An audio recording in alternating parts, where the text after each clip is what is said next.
Hey, what's up guys? Today's video, I'm going to show you how you can fix Instagram not showing all songs or music. So first of all, if your Instagram is a business account, some music might not show up due to copyright issue.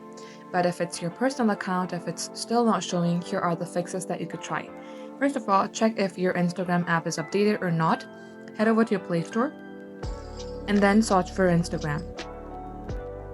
If you see update here, tap on update. If you see open, that means the application is already updated. Then head over to your settings, scroll below, select apps.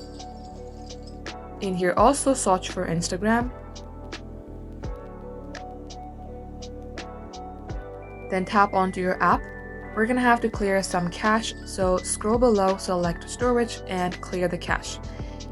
Now, I would also recommend you to clear the data if you remember your credentials. Go ahead and clear the data off your Instagram and restart your device. Try again and it will work. Thank you for watching.